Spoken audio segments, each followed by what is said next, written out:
Muy buenas tardes, buenas noches, dependiendo de la latitud donde se encuentren. Les damos la más cordial bienvenida a este último día del Congreso Internacional de Horror y Metal, Año Cero.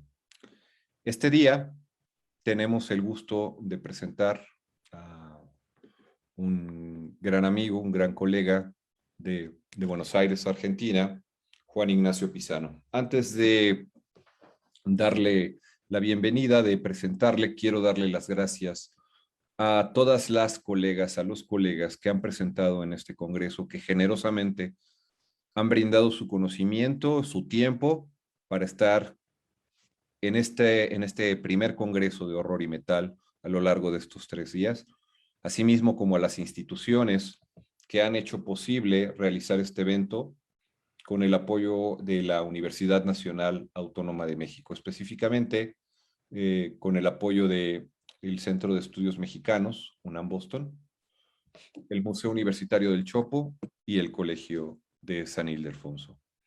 Y también un agradecimiento a las y los colegas de este seminario que han participado activamente para bien llevar este evento.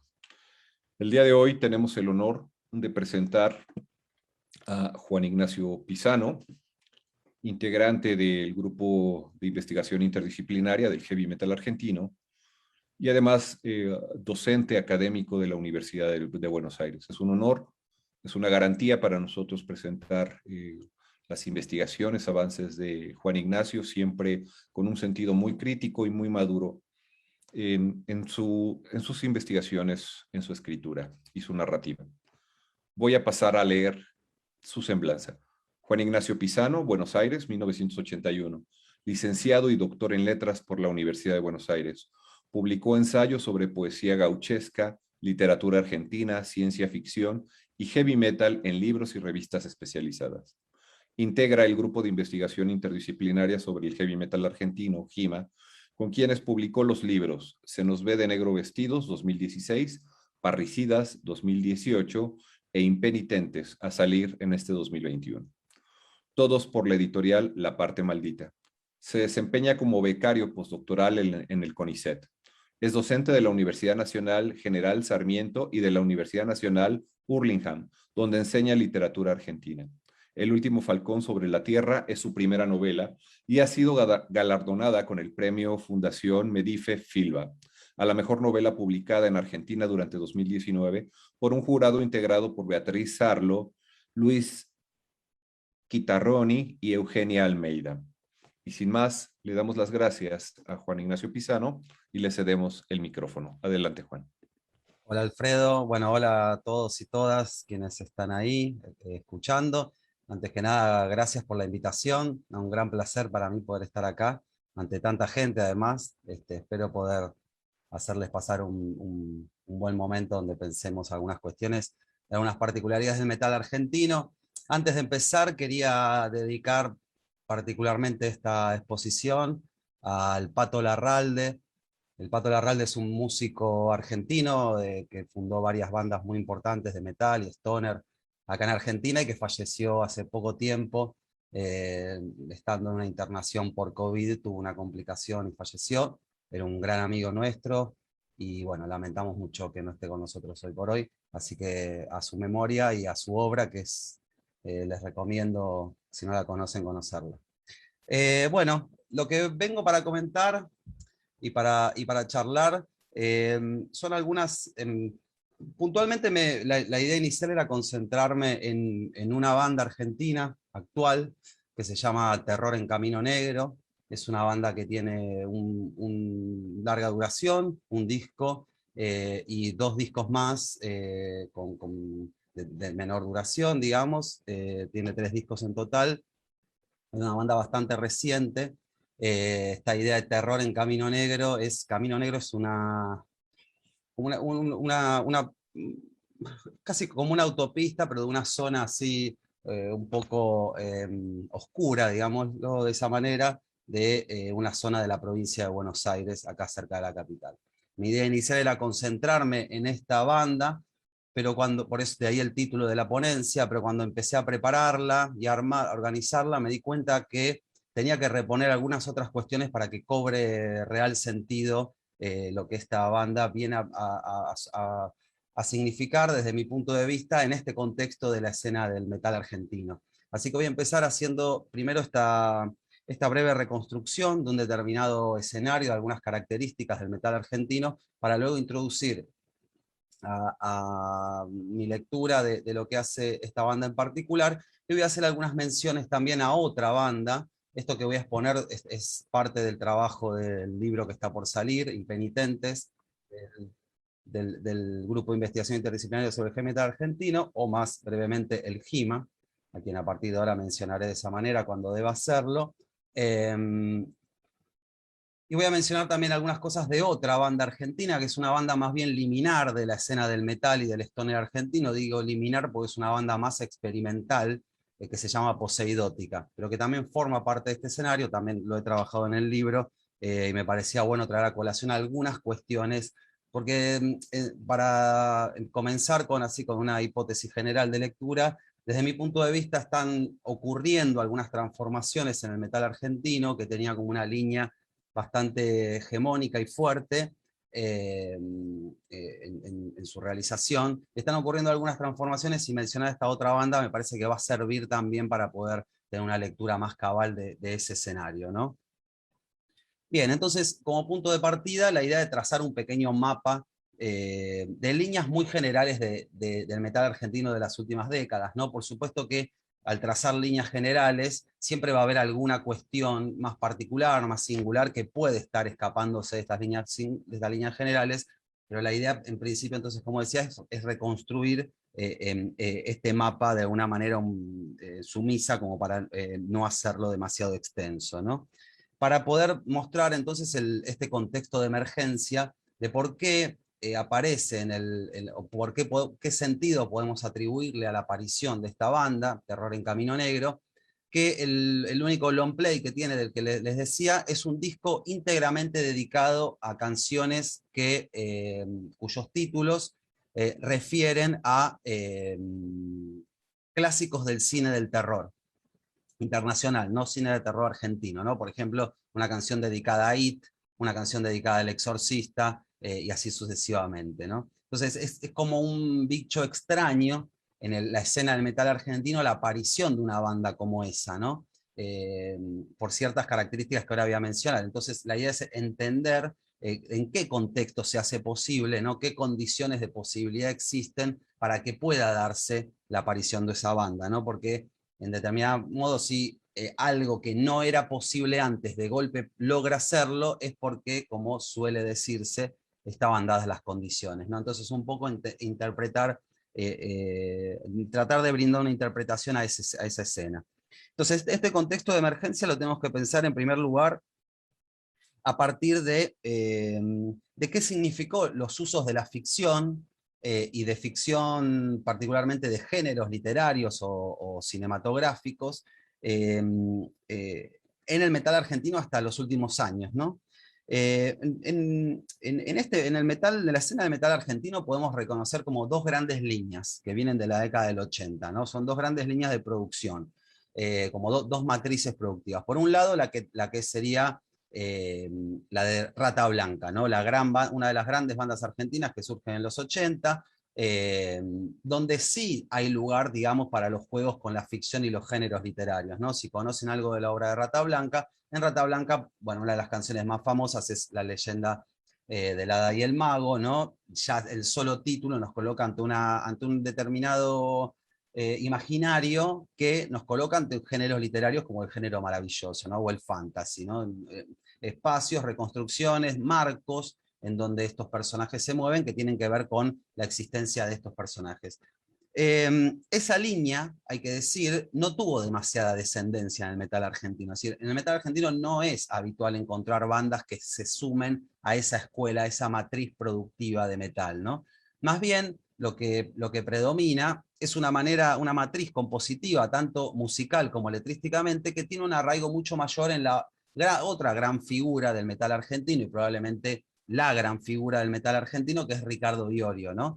Que bueno, acá en la escena de acá se lo llama el padre del metal argentino, lo más grande del metal argentino, ¿no? Que tiene una posición de hegemonía en la escena del metal muy fuerte, mucha ascendencia, muchas bandas que están inspiradas en esa línea, en esa manera de componer, en esa manera de componer letras, en esa manera de componer melodías. Dentro para nuestro primer libro, Se nos ve de negro vestidos, una pregunta que nos hicimos con el grupo, con el GIMA, fue ¿cuál es la particularidad del metal argentino? ¿No? El metal argentino, el metal, sabemos, una forma musical, global, globalizada, etcétera, etcétera, que arraiga de modos diversos en cada espacio en el cual se realiza, ¿no? Bueno, la pregunta primera era, ¿cuál es la inflexión del metal, la inflexión que la producción del metal argentino le produce al género? Y nuestra respuesta fue la inflexión del metal nacional, nacionalista, ¿no? Que es la de arraigo ioriano, porque encontramos precisamente que, como decía antes, ese es el lugar hegemónico que él ocupa. Ahora, la manera en la que se produce la matriz compositiva del metal en esta forma, en esta perspectiva, en este modelo estético que es el de Ricardo Iorio, tiene un fuerte arraigo con, por un lado, por supuesto, una línea del metal histórica, que es la de cierta denuncia de injusticias, etcétera, ¿no? Toda esa línea que seguramente todos y todas conocemos, pero que en el caso argentino arraiga de un modo muy particular, porque Iorio se filia a todo lo que es la tradición folclórica de la Argentina, y además cierta tradición literaria, con el Martín Fierro a la cabeza, ¿no? El Martín Fierro, que es el poema nacional, ¿no? Un gaucho que canta para decir verdades. Y este es el núcleo duro al que quería llegar en relación a esta línea de Ricardo Iorio, ¿no? La idea de que cuando uno asume la palabra, compone una canción y asume la palabra ante un determinado público para cantar, debe hacerlo para cantar verdades. De hecho, hay una canción muy central en la obra de Iorio que se llama Orgullo Argentino, que dice, no te enganches con la ficción, arma que esgrime el mentidor, ¿no? O sea, la idea de que la ficción es velo, es mentira, es algo que debe ser corrido para acceder a la verdad esencial de la cosa. Es decir, que es una poética en la cual no hay lugar para la ficción, ¿no? Esto no significa que que las letras no usen metáforas, que las letras no usen recursos retóricos, no significa eso, ¿no? Significa que hay una pulsión detrás de esa matriz compositiva que lleva a un determinado deber ser de la cosa metalera que tiene que arraigarse en una función como esa para el arte. De hecho, por ejemplo, hay una canción muy famosa del folclore argentino, un folclorista llamado Horacio Guaraní, que se llama Si se calla el cantor, que propia Hermética ha reversionado, ¿no? La idea de que el cantor, la palabra del cantor, se asume, de nuevo, como decía antes, para decir cosas verdaderas, ¿no? Si, de lo contrario, es mejor callar, ¿no? Si vamos a hablar de ficción, si vamos a hablar de cosas que no se vinculan a la materialidad de lo real de un modo directo, mejor callar, ¿no? Esto es como una marca cultural que ha dejado, una marca cultural argentina que ha hecho carne el metal ioriano y que ha heredado a su descendencia, ¿no? La primera banda de Iorio es la primera banda de metal de acá de la Argentina, o la segunda, si pensamos en riff de Papo, de principios de los 80. Entonces, decir verdades y metal es un sintagma que es indisociable, una marca indeleble para el metal argentino, lo cual, de alguna manera, yo lo llamo una poética de lo veridiccional, ¿no? Es una poética en cuya matriz compositiva misma está esta intención de diferenciar lo verdadero de lo falso. Lo cual, a su vez, ha arraigado de un modo muy particular en la Argentina a partir de una discusión de qué es verdadero metal y qué es falso metal, ¿no? Una discusión que también tiene sus resonancias internacionales, pero que en la Argentina arraiga de un modo muy fuerte. Es una marca indeleble también de nuestro metal, ¿no? Y discusiones, y etcétera, etcétera. Bien.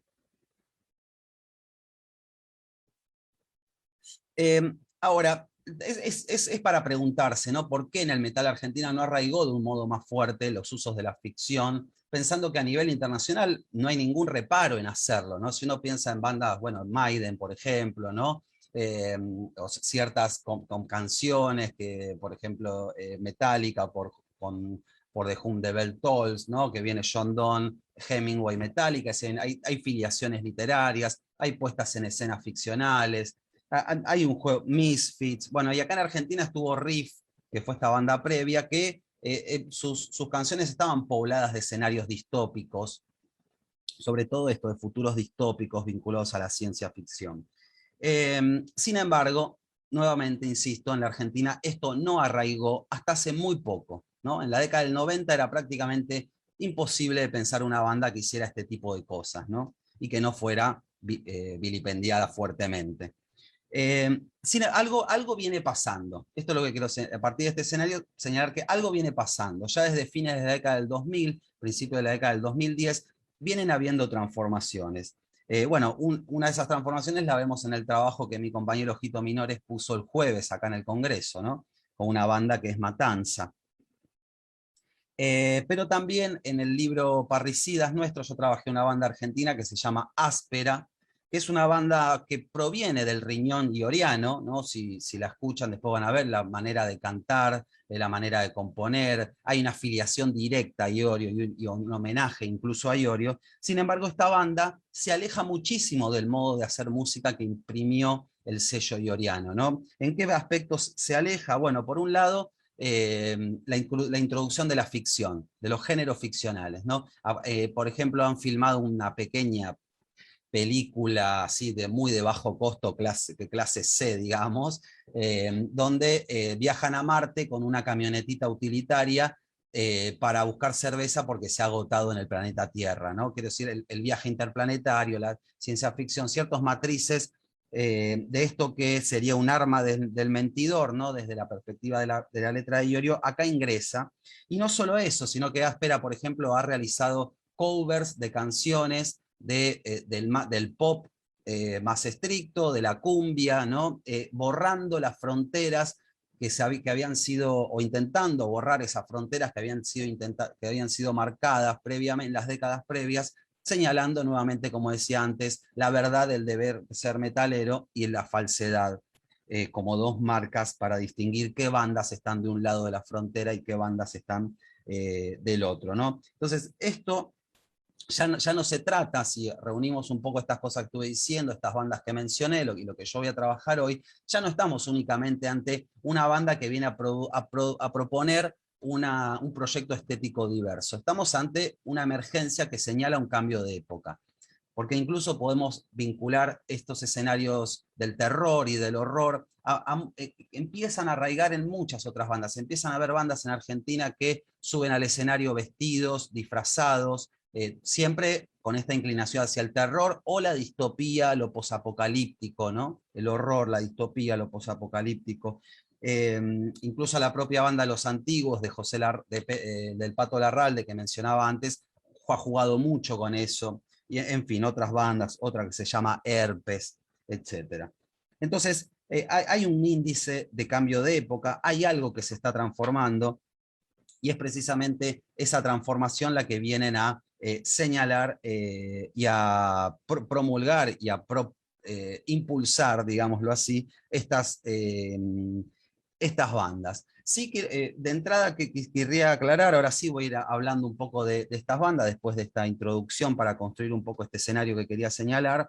Hay que señalar que en Terror en Camino Negro y lo mismo en Poseidótica, que es ese anexo del que voy a hablar al final, hay que señalar que la ficción no es ni mero ornamento ni un suplemento que viene a complementar el sentido o el mensaje de la canción. Es parte es motor de la composición, ¿no? Es el motor que impulsa la composición. Y esto lo digo adelantando alguna cuestión, señalando, por ejemplo, que así como Terror en Camino Negro tiene un disco dedicado a los clásicos del terror, es decir, que es la propia ficción lo que impulsa el motivo del disco, de la misma manera,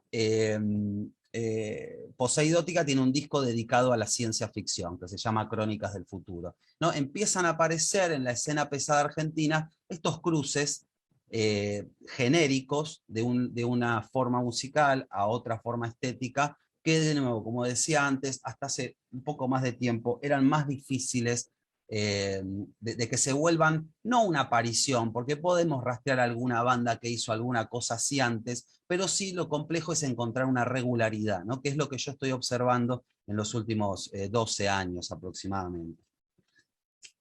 Bien, Entonces, sí cabe la pregunta de qué supone en este contexto el uso de la ficción, ¿no? Como decía antes, no se trata ni de un plus, ni de una diferencia meramente estética, ni un gesto vacuo de ostentación cultural, que también podría ser, ¿no? Como la ostentación de un saber o de cierta forma de cultura nerd de manejar. No, no hay nada de eso, ¿no? Como decía antes. La ficción funciona como el motor de la composición musical. La propuesta estética está afirmada en los géneros ficcionales de raíz literaria, ¿no?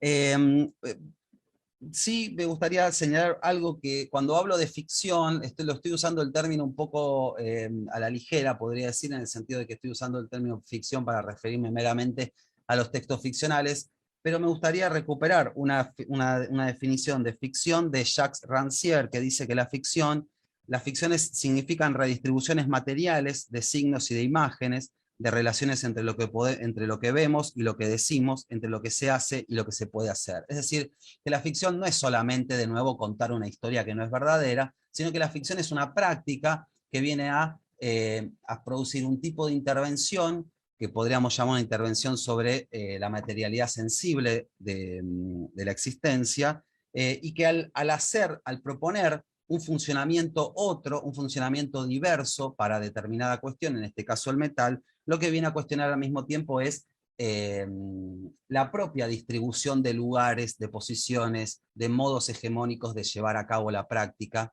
de la producción musical o no, ¿no? Que es un poco lo que venía diciendo antes. Yo interpreto a la ficción como, digámoslo así, la ficción podría definirla como una práctica de la posibilidad, ¿no? Lo que viene a implementar la ficción por su propia condición de existencia, no solo por lo que diga, sino por su propia condición de existencia, es la existencia de la posibilidad, ¿no? De generar puntos de fuga, otras matrices de pensamiento e incluso otras maneras del compartir el espacio juntos, ¿no? Y esto me tendría que remitir más bien a la cuestión del recital, que no es algo en lo que voy a entrar, ¿no? Pero el modo en el cual los cuerpos pueden convivir en una determinada forma de comunidad, como puede ser la del recital. Y al mismo tiempo lo que se hace es horadar el mundo de la referencia, ¿no? En donde se dividen para la referencialidad metalera argentina lo verídico de lo falso, ¿no? Y al mismo tiempo, este es el otro elemento que quería señalar, es que estas dos propuestas musicales carecen de voz cantora, ¿no? Que para el metal argentino nuevamente es una marca de diferencialidad, en el sentido de, como decía al inicio, la voz, lo que canta, lo que se dice, es central en toda propuesta. Por lo tanto, tenemos acá dos claras diferencias: la ausencia de voz cantora, la ausencia de letra para transmitir mensaje, por un lado, y por otro lado, los usos de la ficción como como motores matrices de la composición. Pero entonces, ¿de qué modo puede pensarse que existe algún vínculo o alguna forma de intervención que estas tipos de bandas pueden producir, ¿no? Porque en cierta manera, como decía antes, esto puede ser interpretado como, de nuevo, mera ornamentación, un suplemento, un juego vacuo sin sentido con la ficción, un coqueteo con eso que no aportaría más sentido que ese. Pero de nuevo, si pensamos en esta reconstrucción de la escena argentina que yo venía a plantear, este tipo de propuestas se pueden pensar como una intervención sobre el propio campo metalero argentino, ¿no? Venir como a desacomodar un poco las cosas, a intervenir de un modo polémico, haciendo metal de otro modo, de un modo diverso, ¿no? Es un modo de hacer metal que lo que hace es poner en suspensión cualquier tipo de relación causa-efecto entre lo que la propuesta artística busca y lo que se puede producir en el público, ¿no? ¿Qué quiero decir con esto? Cuando una canción transmite un mensaje directo, crudo y patente, hay una relación de causa-efecto, ¿no? Transmito este mensaje porque quiero producir en el público un efecto de conmoción tal que lleve a despertar una conciencia, etcétera, etcétera, etcétera.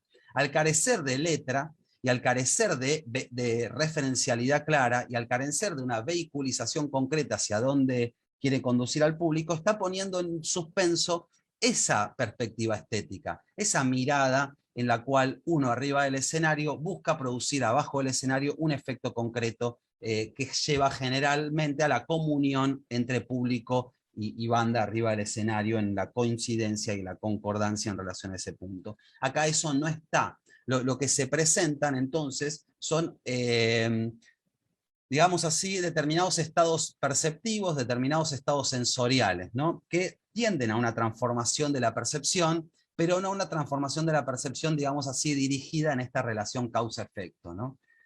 Que de nuevo, al desacomodar respecto de las matrices hegemónicas del metal argentino, su intervención cobra otro sentido, ¿no? Es decir, digamos así, son propuestas en donde se suspenden las certezas, ¿no? No son propuestas que no busquen producir transformaciones, no busquen producir cambios. De hecho, la idea misma de terror en Camino Negro para la propia Argentina tiene un elemento subversivo, porque como les decía antes, el Camino Negro es un camino que no es para cualquiera, podríamos decir. No está ubicado en una zona del conurbano, de Zamora, y por lo tanto hay una afirmación territorial que ya de por sí arrastra un sentido para la escena local, ¿no? Eso, como van a aclararlo, por supuesto, para quien no vive acá, eso no lo logra percibir. Y es un terreno prácticamente inexplorado el que están transitando, como decía antes, en relación a esta manera de proponer. Porque acá no hay un mensaje comunicado en palabras para aceptar o rechazar, no hay un discurso verdadero a ser imitado o seguido, hay por el contrario formas de sensorialidad diferentes, diversas. Y esto es, me gustaría señalar, su potencia de posibilidad y al mismo tiempo su límite, ¿no? Porque te deja en un estado de suspensión perceptiva, pero no brinda ninguna certeza, ¿no? Entonces, en ese sentido, es como lo que abre y lo que cierra la propuesta. Porque también hay una cuestión, esto lo dice Slavoj Žižek en un documental sobre cine, que dice, con la música nunca se sabe, ¿no? Con la pura melodía nunca se sabe el efecto que se va a desencadenar. Él da el ejemplo de la Novena Sinfonía de Beethoven, ¿no? Que se ha utilizado tanto para exaltar sentimientos democráticos como se ha usado dentro del régimen nazi, porque la pura melodía produce efectos, pero no son efectos direccionados, ¿no? Entonces estamos en un espacio de indeterminación. Estos climas y estos estados sensoriales se colocan en esa posición, ¿no? Pero al mismo tiempo, la apertura sensorial es la apertura a otro modo de experimentar, de vivir la experiencia, y eso también puede desencadenar y llevar a otros modos de formas de comunidad, como decía antes.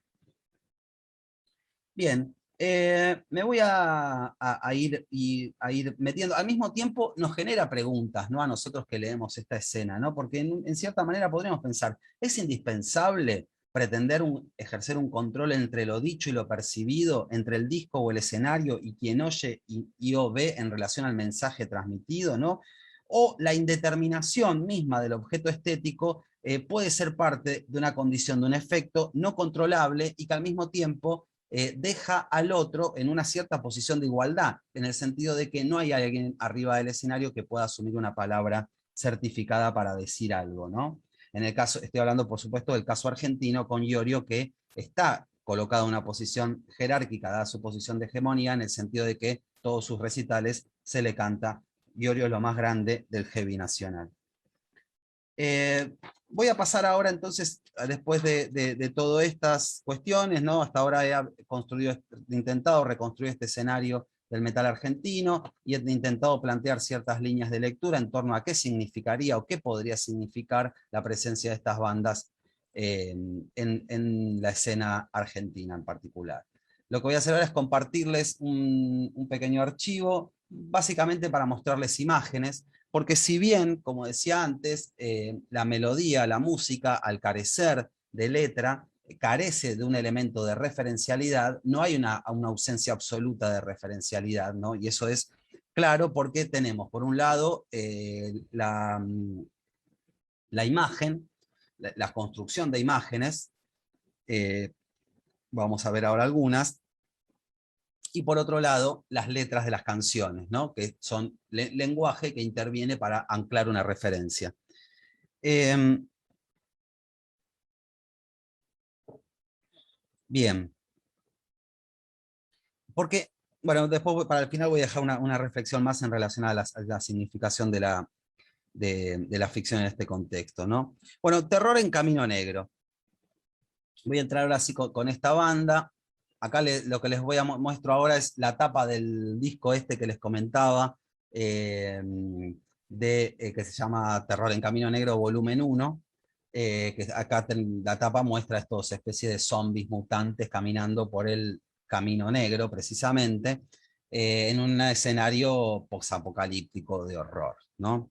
Eh, Hay una gran particularidad en esta banda, que los títulos de los títulos de las canciones no están colocados como en el original, ¿no? Sino que hay un gesto de apropiación a partir de la traducción, ¿no? Bueno, por supuesto, el único que no está traducido es Beetlejuice, porque es el nombre propio, y acá en Argentina al menos la película llegó con ese nombre, o Halloween también, ¿no? Que son los nombres con los que se tradujeron. Pero ellos están con los que llegaron a exhibirse acá en Argentina esas películas. Pero The Ring está como El Aro, ¿no? Bueno, The Exorcist, El Exorcista, y así sucesivamente. Psycho está como Psicosis, etc. Es decir que acá, si bien encontramos de nuevo las referencias únicamente en la palabra, es un uso de la palabra ayornado, digamos, a la propia particularidad local, ¿no? Porque precisamente ellos están reproduciendo el modo en que esas películas fueron traducidas a partir de sus nombres. Con lo cual, si bien podemos pensar, bueno, acá hay un uso medio nacionalista entonces de la película al traducirlo en la lengua. Es una pregunta abierta que no pretendo responder, pero lo que sí podemos señalar es que toda esta lista de canciones, antes que de nuevo remitirnos a un deber ser nacional o un deber ser del metal, es una especie de una entrega a una selección hedonista en relación a un gusto por el horror, ¿no? Con esta apropiación de por medio que decía antes, ¿no? La apropiación, la propia lengua en un espacio propio del conurbano bonaerense, que es el Camino Negro. Y al mismo tiempo, esta tipo este disco viene a generar una disrupción en relación a cómo se ha pensado el terror en Argentina tradicionalmente, tanto en la literatura como en la música y demás. Terror para la Argentina es una palabra que está muy asociada a los contextos políticos dictatoriales, ¿no? Cuando acá en Argentina decimos terror, nos referimos muchas veces, y así ocurre con la producción ficcional de terror en Argentina, mayormente o en gran medida, vienen a plantear el terror a partir de terror y terrorismo de Estado, que fue lo que ocurrió en nuestra última dictadura, ¿no? Pero sin embargo acá tenemos un corrimiento respecto de eso, ¿no? Que como otra manera de venir a hacer las cosas y las relaciones con el terror. Eh, eh, bueno, voy a ir avanzando un poco porque veo que se me está yendo el tiempo. Podemos pensar la significación de esos zombies en relación a el zombie como el no vivo, el no muerto, ¿no? Que viene a producir una cierta intervención amenazante, porque esos zombies vienen caminando, ¿no? Desde el conurbano bonaerense hacia la capital federal, y los zombies, no me voy a detener mucho en esto, pero a partir de lo que se llamó la filosofía zombie, ¿no? Y todo un desarrollo por ese lado, vienen a significar como una otredad absoluta respecto de lo humano.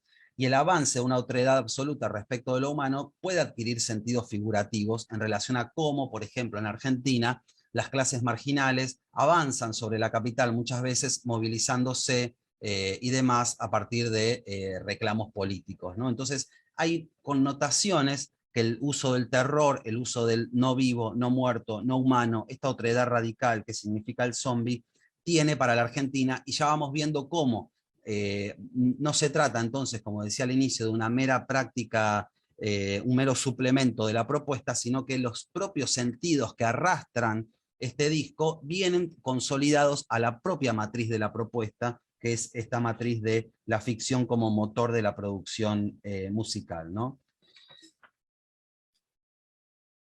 Bien. Avanzo a otra imagen.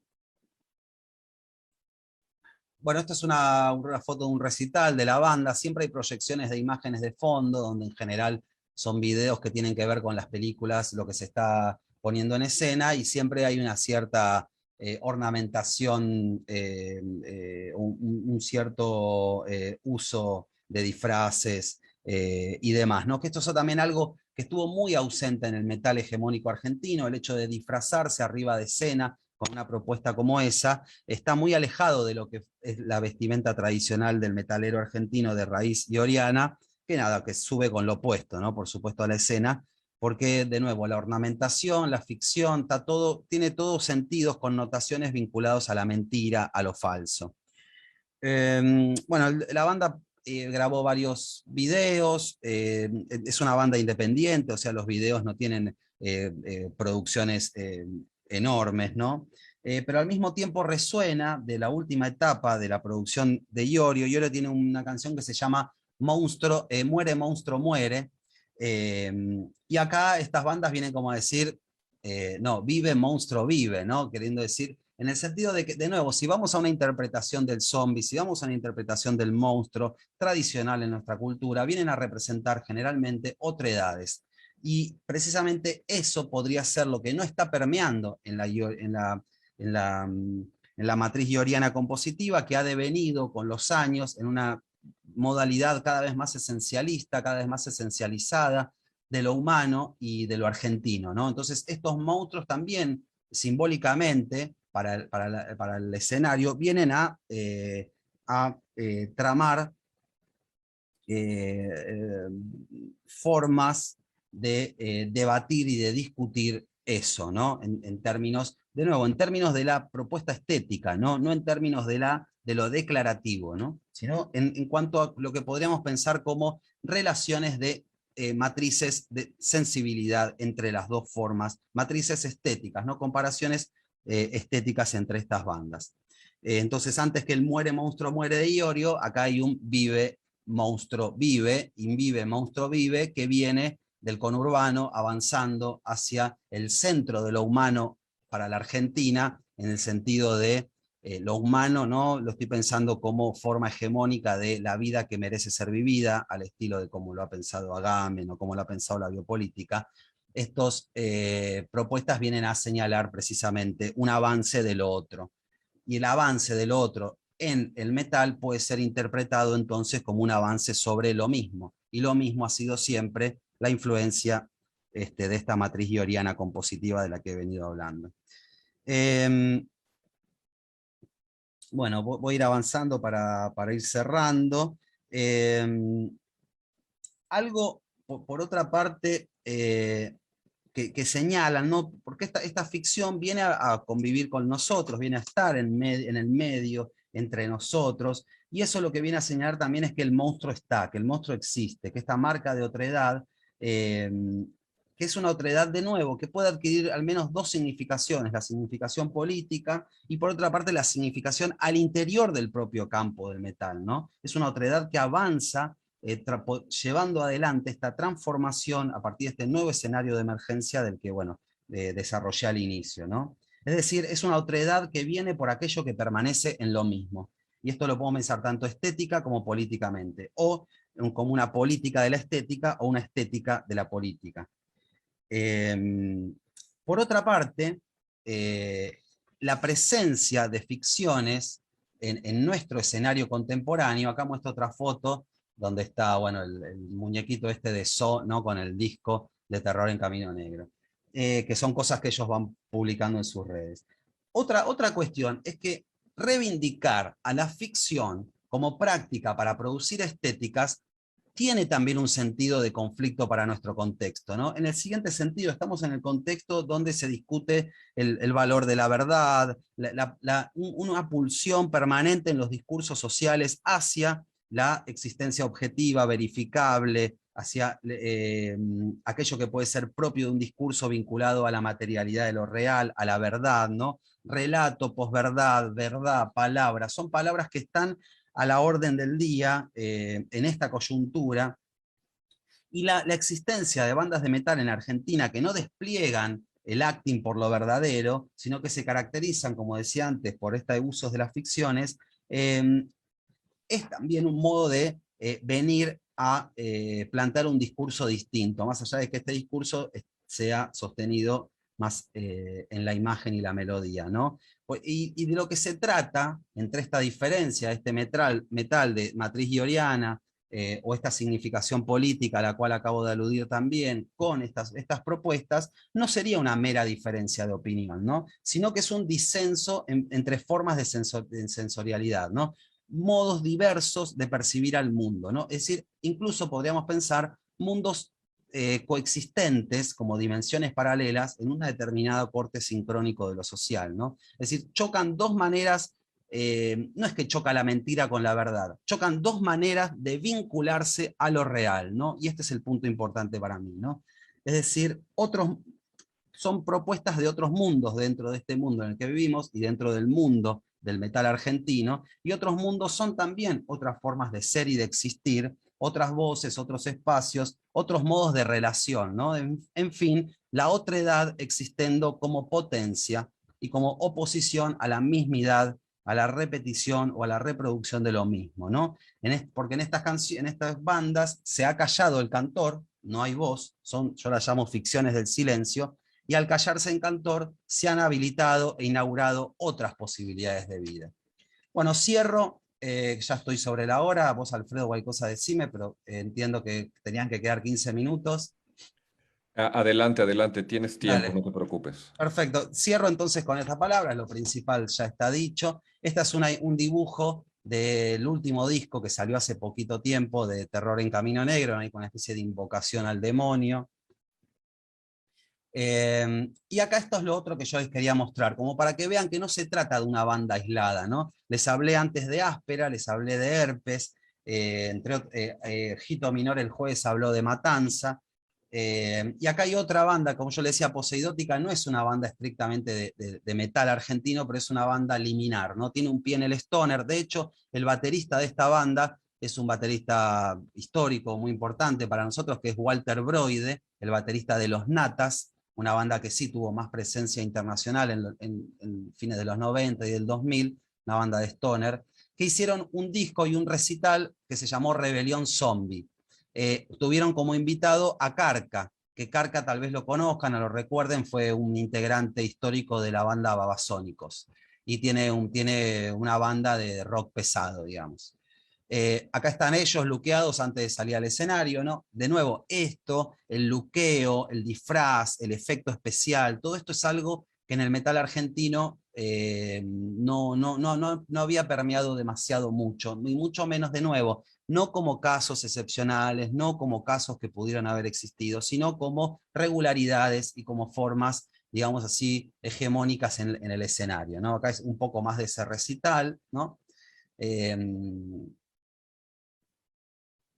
Acá una fecha que hicieron con los antiguos, donde aparece Jason, ¿no? Porque era un viernes 13. Es permanente el juego con los géneros literarios, del permanente con los juegos de la ficción. Acá otro recital que hicieron disfrazados de cyberpunks, ¿no?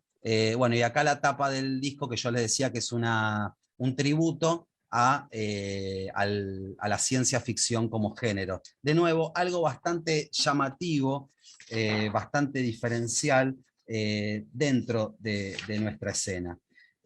Una sola mención, y con esto termino, a la rebelión zombie. Que me parece que es parte de este espíritu, digamos, que estaba intentando mostrar para estas nuevas formas que han emergido en el metal en los últimos años. En ese recital, vuelvo a mostrar la imagen, esta de la rebelión zombie. Ellos hicieron todos clásicos del rock argentino, ¿no? Algunos clásicos más de rock pesado, otros no, de bandas como tal vez las conozcan, como Virus, ¿no? Temas de Miguel Abuelo, el cantante de Los Abuelos de la Nada, ¿no? Nombro estas bandas porque sé que tuvieron repercusiones continentales. De Manal, ¿no? Otra gran banda clásica de los 70 argentino, del rock pesado de los 70. Ahora, siempre que se reversionan clásicos, lo primero que se piensa es en el homenaje, ¿no? Y esto vale también, lo que voy a decir, para la relación de Terror en Camino Negro con el cine clásico, ¿no?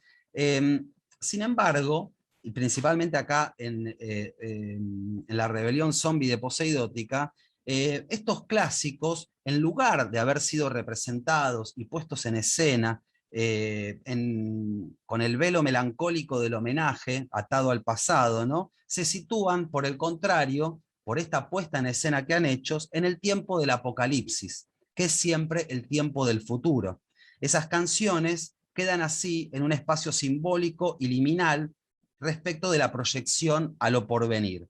Y eso que ha advenido es su puesta en escena en la caracterización de esta otredad absoluta que hablaba antes, ¿no? Entonces el cover, así escenificado, de esta manera, lejos del homenaje esencializador, aparece como la marca de lo diverso, ¿no? Nuevamente un señalamiento de alteridad, de lo otro que puede emerger dentro de lo mismo, y lo mismo sería la repetición de la misma canción de Charly García que venimos escuchando hace décadas, ¿no? Entonces el cambio es significativo, se apuesta a dar lugar a la otredad incluso en el terreno repetitivo de lo mismo, el terreno de lo tradicionalmente vinculado al homenaje, y de esa posibilidad están haciendo precisamente de un género ficcional, de algo no solamente ajeno a la música, porque estamos hablando de géneros literarios o cinematográficos, sino algo totalmente ajeno, algo totalmente extraño, como estos zombies, como estos no vivos, a la propia escena del metal argentino.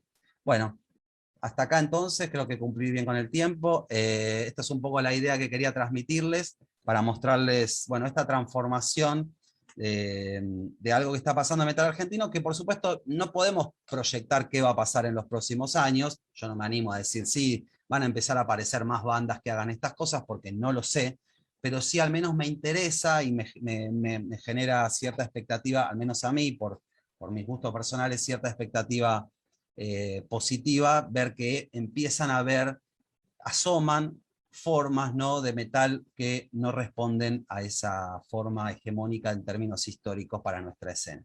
Bueno, muchas gracias, espero no haber sido claro y no haber aburrido demasiado. Muchísimas gracias Juan por esta espléndida conferencia. Quiero señalar la importancia que tiene el camino que vas delineando de lo que ya esperábamos. Yo había tenido la fortuna de acceder a tu texto, específicamente del libro de Impenitentes, y considerábamos importante esta postura que tienes, porque además vas delineando en el sentido de aportar aquella estética específica de la ficción donde la performatividad, como se puede percibir en Poseidótica, eh, rebasa el mismo discurso textual, ¿no? Tú lo has dicho muy bien. Entonces, esta dimensión performática a partir de la multisensorialidad también está al habla, también está proponiendo, y es algo difícil de desentrañar para que se pueda comprender lo que está diciendo. Muchas veces los análisis de tipo académico únicamente se centran en lo textual. Y esta traducción es muy importante para poder empezar también a incorporar a lo que consideramos una nueva beta en los estudios de metal que tiene que imbricada con el horror. Y el horror puede perfilar, si no se reinventa a sí mismo esta propuesta con respecto a la problematización de lo que se propone, se acaba de inmediato, no se puede quedar en la exploración estética específicamente entre los diálogos que refuerzan lo sonoro y lo visual, sino precisamente problematizar hacia los contextos donde esto que no podemos nombrar, ¿no? Va en función muchas veces del contexto. Te agradecemos muchísimo. Vamos a pasar ahora a Sí. hacer una serie de preguntas que tenemos dentro de esta reunión de Zoom. Y empezamos con la pregunta de Ricardo Flores, del Estado de México. ¿Se podría suponer que la dictadura argentina limitó el acceso tanto a la cultura y material fantástico y de terror? Y es por eso que en la década de los 90 el metal argentino no tiene ese toque e influencia. Mira, yo no sabría decir. En general, no lo limitó a nivel cultural nacional, porque hay manifestaciones en la literatura. De hecho, la cuestión de género literario tuvo fuerte aparición en ese contexto, de ese momento, por ejemplo, son escritores muy importantes para los géneros literarios argentinos eh, como Angélica Gorodischer o Marcelo Cohen, ¿no? Que han practicado. En el caso del cine lo mismo. Y además si nos vamos a otras estéticas del rock argentino que no sean el metal puntualmente, sí encontramos otros juegos, otras apuestas estéticas, desde Soda Stereo, con Corazón delator de Poe, o con esos juegos que también establecieron con otras maneras de pararse en el escenario, hasta los Patricio Rey, sus redonditos de ricota, hasta Virus, Los Abuelos de la Nada, las puestas en escena de Los Abuelos de la Nada en los 90, o el propio Riff, que antes de Iorio ya había jugado con escenarios, y jugaría después con escenarios posapocalípticos y demás. Yo creo que fue, digámoslo así, dentro de la escena del metal, de todas las variantes que hubo, más visibilizadas, ¿no? Iorio, y digo Iorio porque aludo a la serie B8 Hermética Almafuerte y a todas sus ramificaciones que tuvieron esas bandas. Por otro lado, Rata Blanca. Después podemos pensar en los 90 la emergencia de Animal, que fue una banda que también tuvo cierta proyección continental, pero ya ahí situado en otro contexto, que es el de la emergencia de New Metal. Y igual Animal mantuvo como una fuerte referencialidad, más allá de que lo lúdico, la diversión estuvieron un poco más a la orden del día ahí. Pero lo que perduró como hegemónico, digamos, fue la escena ioriana. Hago un comentario más, porque me viene bien lo de Ricardo, gracias por la pregunta en este sentido. Iorio, como decía recién, su discurso ha devenido en una forma muy esencialista, muy acotada para pensar a lo humano, ¿no? Quiero decir, Iorio hoy por hoy está muy cerca de discursos fascistas, ¿no? Y es un tipo de discursividad que está teniendo mayor presencia mundial, y que en Argentina también está teniendo una presencia muy fuerte. Y por ejemplo, algo particular para llamar la atención es que en un recital de Poseidótica, un recital de nuevo, desvinculado de referencialidad, se salió cantando por el aborto legal en Argentina. El público espontáneamente empezó a cantar eso, ¿no? Entonces, ahí es donde yo salí a ese recital pensando, digo, claro, a veces para que se dé cierta comunidad de sentido, pues son cosas que yo venía trabajando, son cosas que particularmente me interesan también cuando trabajo literatura, ¿no? ¿Qué efectos produce, ¿no? ¿Qué puede un texto literario en la recepción? ¿Qué efectos puede producir? ¿Qué limitaciones tiene también? Me pareció muy llamativo que en un recital como ese, que propone experiencias sensoriales, ¿no? Y donde no hay bajada de ningún tipo de mensaje, se haya dado una comunidad tal, ¿no? En que todos espontáneamente se pusieron a cantar por lo mismo, de algo que tenía un fuerte peso político y simbólico en ese contexto.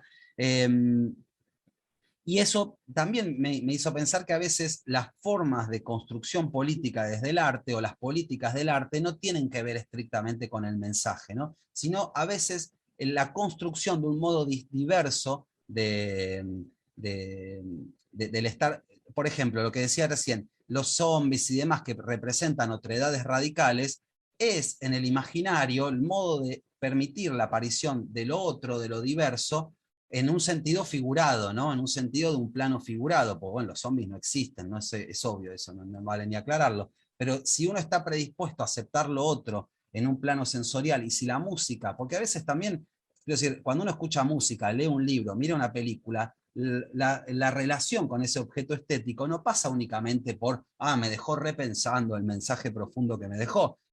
Pasa por una transformación que a veces es física, la bronca, la risa, la emoción, ¿no? Y las relaciones entre el cuerpo, la sensorialidad y el objeto estético, me parece que es algo que también vale la pena poner sobre la mesa, ¿no? Y entonces una banda que tiene eso, que en sus redes nunca baja mensajes de ningún tipo, porque tampoco, no es que en sus redes Poseidótica había puesto aguante el aborto, eh, sin embargo, eso prendió, ¿no? Entonces, creo que es una buena manera para empezar a abrir preguntas para ese lado, ¿no? Bueno, hasta ahí. Claro, claro, y que también se traslada a otros mismos escenarios de identidades específicas, como puede ser en el Grindcore, ¿no? Por ejemplo, sí, Específicamente. sí, sí. Que lo, Sí. que lo pudimos ver por allá en Argentina con The Killing también. Ah, Eh, mm, mm, Hay tres comentarios que Sí, los vamos a hacer en una pregunta y bárbaro. porque tiene que ver más con la diversidad de personas de diferentes locaciones que hay en este congreso.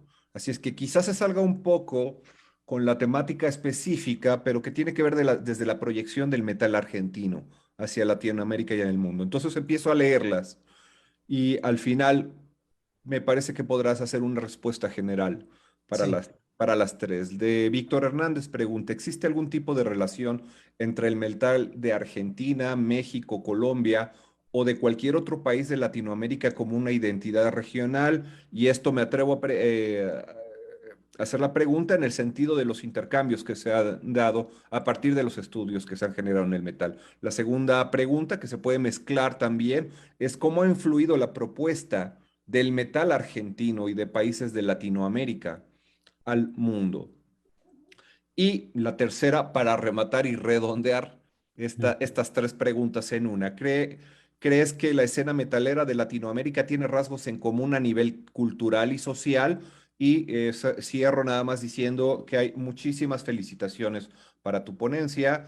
Stephanie Pérez te felicita, Ricardo Flores, Carlos Arenas, coorganizador de este, de este congreso. En fin, así Bueno, seguimos en la lista. Adelante, por bueno, favor, Juan. muchas gracias por los comentarios. En relación a lo primero, que se toca la primera con la última pregunta, un poco, ¿no?, en cuanto a la identidad continental. A mí, toda esta red de estudios que se ha abierto, en la que estamos participando y demás, al menos de lo que yo pude ir conociendo, antes lo que conocía algunas bandas sueltas, pero no había tenido una mirada bien panorámica a nivel continental. Todo este trabajo que venimos haciendo me permitió pensar un montón de cosas. Me parece que hay algo que es constante, que es otra línea que a mí me interesa, que trabajo con el metal acá de Argentina, que es todo lo que tiene que ver con el folk metal, o los cruces con las culturas folclóricas y el metal. Si yo diría, si hay una constante de algo que es propio de Latinoamérica, que bueno, tiene sus relaciones también con otros continentes, ¿no? Pero que es algo que Latinoamérica ha desarrollado de una manera muy fuerte en su metal, son las relaciones de el metal, la realización de metal con las culturas originarias o aborígenes, como prefiera llamársele, de cada región, ¿no? Eso es una constante. Bueno, en Perú eso fue muy fuerte, yo pude acceder a conocer varias bandas, en México eso también es muy, muy fuerte, ¿no? La idea de poner eso que es propio en algo que es global, ¿no? Es esa marca y lo interesante es que eso propio se refiere en general a las culturas aborígenes. Acá en Argentina, a diferencia del resto de Latinoamérica, eso tuvo un desarrollo más bien tardío. Y creo que eso también tiene que ver, o al menos esa fue mi hipótesis de lectura, en nuestro libro Parricidas, que también trabajé una banda de acá que se llama Raza Trunca, que tuvo que ver también con la hegemonía del paradigma ioriano, ¿no? Yo hablo de paradigma ioriano y no de Iorio porque no me interesa hablar de Iorio como persona, sino de su marca fundacional y cultural en el metal, ¿no? Por eso hablo en ese sentido. Porque Iorio tomó el folclore de una manera muy fuerte, como decía antes, se identificó con folcloristas argentinos muy importantes, sobre todo José Larralde, bueno, que vaya la coincidencia, era el tío del Pato Larralde, a quien al principio le dediqué esto. Eh, Incluso reversionó temas, bueno, y se vinculó mucho a eso, pero no hizo nunca folk metal, ¿no? Y esto me parece que es parte de la concepción de Iorio, que, como dije antes, está teñida de cierto esencialismo en el sentido de que no acepta los cruces, las mezclas. Iorio hizo temas folclóricos como metal, e hizo temas incluso de su propia composición, como después con versiones folclóricas, pero nunca los cruzó.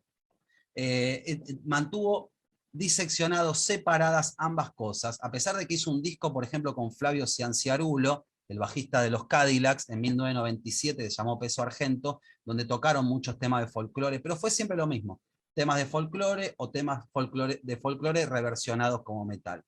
Pero también en las últimas 12, 15 años eso se ha transformado y ha empezado a haber bandas donde ha empezado a emerger un verdadero folk metal argentino. Y si tuviera, entonces, recuperando esto, si tuviera que hablar de qué veo de común en todo el continente, es ese interés por cruzar con algo que se siente propio, con un trauma histórico, que es el trauma de la conquista, y hacer del metal una matriz para visibilizar de otros modos esa historia que cada país guarda, ¿no? Y de acuerdo a cada especificidad. Creo que eso también puede interpretarse en relación a las particularidades de cada territorio, ¿no? En México, en Lima, las presencias de las comunidades aborígenes ha sido mucho más fuerte que en Argentina, ¿no? Que ha habido el Estado Nacional, a diferencia tal vez de los estados de otros países latinoamericanos, está construido en base al corte y la interrupción con lo que se llamó la solución final, que fue el exterminio definitivo del aborigen en Argentina, en la conquista del desierto,